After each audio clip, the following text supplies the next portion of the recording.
Je n'aurais jamais pensé revoir mes parents après qu'ils m'ont abandonné à l'âge de 8 ans. Ce jour-là est gravé dans ma mémoire à jamais, maman et papa me déposant chez grand-mère Rose avec seulement un petit sac à dos rempli de vêtements, en me promettant qu'ils reviendraient bientôt. Nous avons juste besoin de temps pour régler certaines choses, Emma, m'avait dit maman sans vraiment croiser mon regard.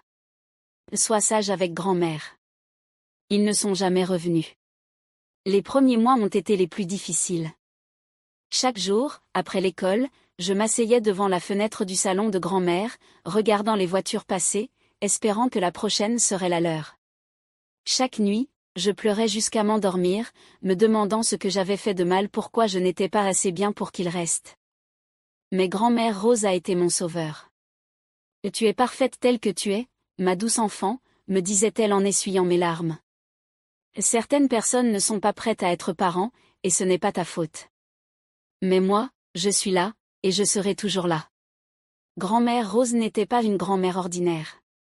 Elle était brillante, sophistiquée, comme je l'ai appris plus tard, incroyablement riche. Mais on ne l'aurait jamais deviné en voyant sa façon de vivre. Notre maison était modeste, elle conduisait une vieille Toyota, et elle travaillait encore comme principale de lycée parce qu'elle aimait façonner les jeunes esprits. Les seuls indices de sa richesse étaient son goût impeccable pour l'art et la façon dont elle mentionnait parfois ses investissements en feuilletant les journaux financiers. Sous les soins de grand-mère, je m'épanouissais. Elle encourageait mon amour des sciences, engageait des tuteurs quand j'avais du mal en mathématiques et célébrait chaque réussite, même la plus petite. Quand j'ai remporté le premier prix au concours scientifique de l'État à 13 ans, elle a organisé une grande fête et invité tous mes amis. « Ça, c'est ma fille », s'était-elle exclamée, me serrant fort dans ses bras. « Tu vas changer le monde un jour. » La vie a pris un rythme confortable, grand-mère et moi contre le monde. Elle ne disait jamais du mal de mes parents, mais elle s'assurait que je sache que leur absence n'était pas ma faute. Parfois, les gens prennent des décisions qu'ils ne peuvent pas annuler, disait-elle avec sagesse. Mais ces décisions parlent d'eux, pas de toi. J'ai arrêté de penser à mes parents, arrêté d'espérer qu'ils reviennent, arrêté de me soucier de pourquoi ils étaient partis. J'avais grand-mère, et c'était suffisant. Elle était plus que suffisante. Puis est venu mon 18e anniversaire. Grand-mère a organisé une fête élégante dans son restaurant préféré, invité tous mes amis et m'a offert un magnifique collier, une chaîne en or délicate avec un petit pendentif en forme de clé. « Ce n'est pas qu'un bijou, Emma », m'avait-elle dit mystérieusement. « Garde-le précieusement, tu comprendras quand le moment sera venu. » Je ne savais pas alors que ce serait notre dernière célébration ensemble. 3 mois plus tard, grand-mère Rose s'est effondrée à l'école. Quand je suis arrivée à l'hôpital, elle était déjà partie. « Crise cardiaque », avait dit le médecin. Rapide et indolore. Mais la douleur que j'ai ressentie était tout sauf rapide. Elle m'a dévastée comme un ouragan, laissant derrière elle un vide immense.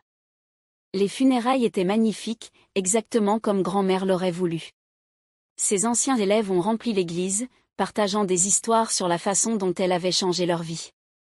Je me suis assise seule au premier rang, serrant le collier à clé qu'elle m'avait donné, essayant d'être forte comme elle m'avait appris à l'être. C'est alors que je les ai vus. Mes parents sont entrés dans l'église comme s'ils y avaient leur place, comme s'ils n'avaient pas abandonné leur fille 10 ans plus tôt.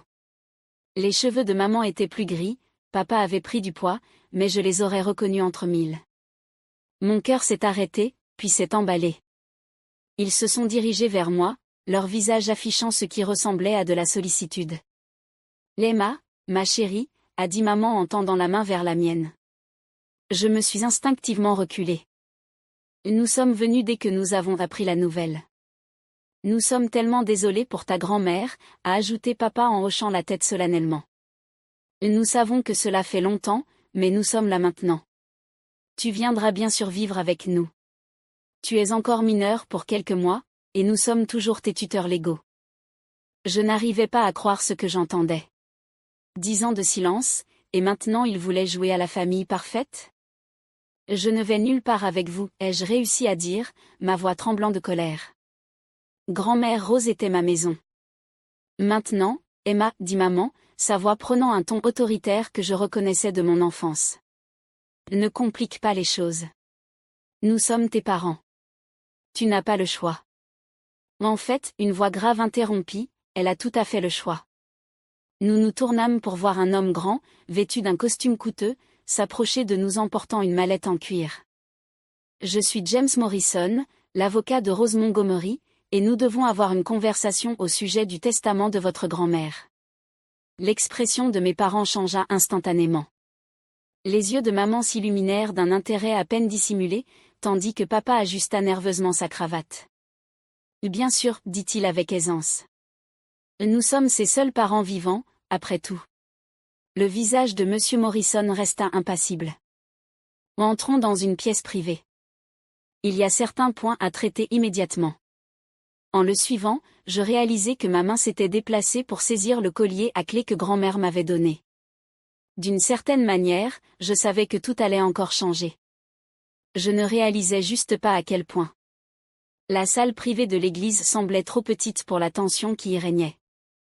Monsieur Morrison s'assit en face de nous à une table en bois poli, disposant méthodiquement des papiers sortis de sa mallette. Mes parents m'encadraient comme des vautours anxieux, essayant de paraître préoccupés tout en jetant des regards furtifs aux documents. Avant de commencer, dit Monsieur Morrison en ajustant ses lunettes, Mademoiselle Emma, pourriez-vous me montrer votre collier? Mes parents semblaient perplexes, mais je portais la main au pendentif en forme de clé que grand-mère m'avait donné. Monsieur Morrison hocha la tête, un léger sourire traversant son visage. Parfait. Maintenant, permettez-moi de lire les termes du testament de Rose Montgomery. Il s'éclaircit la gorge et commença à lire. Moi, Rose Montgomery, saine d'esprit, déclare ceci comme étant mon dernier testament et ma dernière volonté. Le langage juridique glissa sur moi jusqu'à ce qu'une phrase fasse s'arrêter mon cœur. À ma chère petite fille, Emma Grace Montgomery, je lègue l'intégralité de mes biens, incluant toutes mes propriétés, investissements, comptes bancaires et parts dans mes entreprises, actuellement évaluées à environ 47 millions de dollars. La pièce explosa dans le chaos. 47 millions? Maman hurla, son visage devenant rouge. C'est impossible. Rose était une directrice d'école. Papa frappa la table de sa main. C'est ridicule. Nous sommes ses seuls enfants. Vous ne pouvez pas me dire qu'elle a tout laissé à une adolescente. Monsieur Morrison resta calme. Il y a plus. Le testament stipule qu'Emma doit être immédiatement émancipée légalement, avec la création d'un trust à son nom. La clé qu'elle porte ouvre un coffre contenant des documents et instructions supplémentaires. Ma tête tournait. 47 millions de dollars? Ma grand-mère, qui conduisait une modeste Toyota, valait 47 millions de dollars? Ce testament date du mois dernier, dit maman, d'une voix menaçante. Nous le contesterons. Emma est encore mineure. Nous sommes ses tuteurs légaux et nous avons des droits. En fait, interrompit Monsieur Morrison, vous avez renoncé à ces droits il y a 10 ans. Il sortit un autre document. Voici une copie des accusations d'abandon que Rose a déposées contre vous après que vous ayez laissé Emma. Vous n'avez jamais répondu à la convocation du tribunal, alors elle a obtenu la garde légale complète. Vous n'êtes plus les tuteurs d'Emma depuis bien longtemps. Je regardais les visages de mes parents se transformer. Leur fausse inquiétude fondit, remplacée par une avidité et une fureur à peine voilée. Emma, ma chérie, maman tenta à nouveau, sa voix mielleuse. Tu ne comprends pas ce que tu fais. Laisse-nous t'aider à gérer cela. Nous sommes ta famille. Famille? Le mot était comme du poison dans ma bouche. Où était la famille quand vous m'avez abandonné? Où était la famille pendant 10 ans pendant que grand-mère Rose me élevait? Nous avons fait une erreur, dit rapidement papa. Nous étions jeunes, en difficulté, mais nous sommes là maintenant. Nous pouvons arranger les choses. Arranger les choses? Je me levai, tremblante de colère. Vous êtes là uniquement parce que vous avez découvert l'argent. Avez-vous même pleuré la mort de grand-mère? Vous êtes-vous jamais soucié de moi? Leur silence était une réponse suffisante. Monsieur Morrison clairait d'histoire. Il y a encore une chose. Rose vous a laissé une lettre, Emma. Il me tendit une enveloppe scellée. Elle a demandé que vous la lisiez seule. Je pris l'enveloppe et sortis, laissant mes parents protester derrière moi. Trouvant un coin calme de l'église, j'ouvris la lettre avec des mains tremblantes. Ma très chère Emma. Si tu lis ceci, je ne suis plus là, et tu viens de découvrir la vérité sur la richesse de notre famille. Je sais que c'est un choc. Je l'ai gardé secret pour de nombreuses raisons, mais surtout pour te protéger et te laisser grandir en comprenant la valeur du travail et de la gentillesse. J'ai vu tes parents choisir l'argent plutôt que l'amour à de nombreuses reprises. Ils t'ont abandonné parce que j'ai refusé de continuer à financer leur mode de vie extravagant. Ils ont choisi la richesse plutôt que leur propre fille, et ce faisant, ils m'ont offert le plus beau des cadeaux, toi. La clé que je t'ai donnée ouvre plus qu'un simple coffre, elle ouvre la porte de ton avenir. J'ai tout prévu. La maison est à toi, ton fonds pour l'université est sécurisé, et l'entreprise familiale t'attend quand tu seras prête. Mais surtout, souviens-toi de ceci, tu es aimé, non pas pour ton héritage, mais pour qui tu es.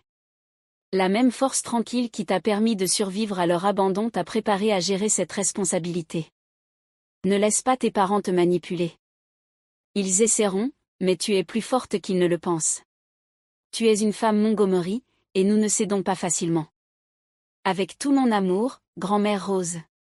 Des larmes coulèrent sur mes joues en terminant de lire. Dans la mort, comme dans la vie, grand-mère Rose me protégeait, me guidait, m'aimait. Je touchais la clé autour de mon cou, comprenant enfin tout. Les larmes roulaient sur mes joues tandis que je terminais ma lecture. Dans la mort, comme dans la vie, grand-mère Rose me protégeait, me guidait, m'aimait. Je touchais la clé autour de mon cou, comprenant enfin tout ce qu'elle signifiait. Lorsque je retournai dans la salle privée, mes parents disputaient encore avec Monsieur Morrison pour contester le testament. Ils se turent à mon entrée. Emma, commença ma mère, mais je levai la main pour l'interrompre. Je veux que vous partiez, dis-je, d'une voix ferme. Tous les deux. Vous n'êtes pas les bienvenus ici. Et écoute-moi bien, lança mon père, furieux, mais Monsieur Morrison intervint calmement. Dois-je appeler la sécurité? En tant qu'unique héritière et propriétaire des lieux, Emma a tout à fait le droit de vous faire expulser. Ils me fixèrent, ces étrangers qui partageaient mon sang, et je vis le moment où ils comprirent qu'ils avaient perdu non seulement l'argent, mais aussi toute chance de me manipuler. Ce n'est pas fini, siffla ma mère en rassemblant ses affaires. Tu vas le regretter. Je les regardai partir, me sentant curieusement en paix. Et maintenant, demandai-je à Monsieur Morrison. Il sourit. Maintenant, nous allons ouvrir ce coffre à la banque. Votre grand-mère a laissé des instructions très précises pour la suite. On y va. En quittant l'église, j'aperçus mes parents sur le parking, en train de se disputer violemment. Ils avaient tout perdu aujourd'hui, même si, en vérité, ils ne l'avaient jamais vraiment possédé. Ils avaient choisi l'argent plutôt que l'amour, et cette décision venait enfin de les rattraper. Je touchai la clé autour de mon cou et esquissai un sourire. Grand-mère Rose m'avait donné bien plus qu'un héritage, elle m'avait donné la force de tenir debout, d'affronter ce qui m'attendait. Et quelque chose me disait que ce n'était que le début. Le coffre à la First National Bank contenait exactement ce que grand-mère Rose avait promis et bien plus encore. Tandis que Monsieur Morrison m'aidait à examiner le contenu, je découvris à quel point ma grand-mère avait tout planifié avec soin. À l'intérieur se trouvaient des titres de propriété, des certificats d'action, et des instructions détaillées concernant l'entreprise familiale, Montgomery Investment, une société dont j'ignorais jusqu'à l'existence. Mais ce qui attira mon attention fut une clé USB étiquetée « Regarde-moi en premier ». Monsieur Morrison sortit son ordinateur portable, et le visage de grand-mère Rose apparut à l'écran. Elle semblait en pleine santé, rayonnante. Cette vidéo devait avoir été enregistrée peu avant sa mort. Emma, ma chère enfant, commença-t-elle, son sourire familier réchauffant mon cœur. Si tu regardes ceci, alors tout s'est déroulé comme je l'avais prévu. Tes parents sont venus à mes funérailles, n'est-ce pas? Pour essayer de réclamer ce qui ne leur a jamais appartenu. Je restais bouche bée. Même après sa mort, elle avait tout anticipé. Tu vois, Emma, il y a quelque chose que tu dois savoir sur tes parents. Ils ne se sont pas contentés de t'abandonner. Ils ont tenté de tout me voler. Elle marqua une pause, son expression se durcissant. Ton père, mon propre fils, et ta mère ont essayé de transférer tous mes biens à leur nom pendant que j'étais en voyage d'affaires. Ils pensaient que je n'étais qu'une simple directrice d'école naïve. Ils n'ont jamais su que j'étais celle qui avait bâti Montgomery Investment à partir de rien. Quand j'ai découvert leur complot, je leur ai laissé le choix, rester et vivre modestement en apprenant la valeur du travail, ou partir. Ils ont choisi de partir. Ils t'ont abandonné, pensant que je viendrais les supplier de revenir. Ils n'ont jamais compris qu'en te quittant, ils perdaient le plus grand trésor de tous. Des larmes coulaient le long de mes joues tandis que grand-mère poursuivait. Je t'ai regardé grandir, devenir une jeune femme extraordinaire, gentille, intelligente, travailleuse, tout ce qu'ils ne sont pas. C'est pourquoi je sais que tu es prête pour cette responsabilité. La vidéo continua avec des instructions détaillées sur l'entreprise, les propriétés, et surtout sur la fondation caritative qu'elle avait créée. La fondation Montgomery offre des bourses aux enfants abandonnés. Tu en seras la nouvelle directrice. Utilise notre richesse pour aider ceux qui, comme toi, en ont besoin, Emma. C'est notre véritable héritage. Les semaines suivantes furent un tourbillon. Monsieur Morrison me présenta aux membres du conseil d'administration de l'entreprise, qui avaient tous connu et respecté grand-mère Rose. Ils m'accueillirent chaleureusement, prêts à m'accompagner dans mon apprentissage de la gestion de l'entreprise. Mes parents n'ont pas abandonné facilement. Ils ont engagé des avocats, essayé de contester le testament et même tenté de prouver que grand-mère Rose était mentalement instable lorsqu'elle l'avait rédigé. Mais elle avait été trop méticuleuse. Chaque document était en règle, chaque décision juridiquement inattaquable. Leur dernière tentative a eu lieu 3 mois plus tard. Ils se sont présentés au siège de Montgomery Investment, causant un scandale dans le hall. « Nous sommes ses parents », criait ma mère alors que la sécurité les retenait. « Elle ne peut pas nous empêcher d'entrer. » Je les ai affrontés calmement, vêtus d'un des élégants tailleurs de grand-mère, le collier avec la clé toujours autour de mon cou. En réalité, je peux. Et je vais le faire. Nous irons voir la presse, a menacé mon père. Nous raconterons à tout le monde comment tu nous as volé notre héritage. J'ai souri, puisé dans la force tranquille de grand-mère Rose. Allez-y, dites-leur comment vous avez abandonné votre fille de 8 ans. Dites-leur comment vous avez essayé de voler votre propre mère. Je suis sûre que la presse adorera cette histoire. Ils se sont dégonflés, comprenant enfin qu'ils avaient tout perdu, pas seulement l'argent, mais aussi toute possibilité de me manipuler. L'adieu, ai-je dit fermement. Ne revenez plus. Alors que je les regardais partir, je touchais la clé autour de mon cou, sentant la présence de grand-mère à mes côtés. Ce soir-là, j'ai approuvé la première série de bourses de la Fondation Montgomery. 20 enfants issus de foyers brisés allaient avoir une chance de vivre une vie meilleure. Assise dans l'ancien bureau de grand-mère, mon bureau désormais, je regardais sa photo accrochée au mur et souriais. Elle m'avait donné bien plus qu'un héritage. Elle m'avait offert un but, une force, et le pouvoir d'aider les autres. La vieille Toyota est toujours dans mon garage, même si je pourrais m'offrir n'importe quelle voiture. Elle me rappelle d'où je viens, de la femme humble et travailleuse qui m'a appris que la véritable richesse ne réside pas dans l'argent, mais dans la manière dont on l'utilise pour améliorer le monde. Parfois, je porte l'ancienne veste de directrice d'école de grand-mère lors des réunions du conseil d'administration. Les membres du conseil qui l'ont connue sourient quand ils la voient. Ils comprennent. Je ne suis pas seulement l'héritière de Rose Montgomery. Je suis son héritage. Quant à mes parents, j'ai appris qu'ils avaient déménagé dans un autre État, racontant à qui veut bien les écouter des histoires sur leur fille ingrate. Mais leurs paroles ne peuvent plus me blesser. Je sais qui je suis. Je suis Emma Grace Montgomery. Et, comme ma grand-mère avant moi, je choisis l'amour plutôt que l'argent, la gentillesse plutôt que l'avidité, et aider les autres plutôt que de ne penser qu'à moi-même. C'est ça, la vraie famille.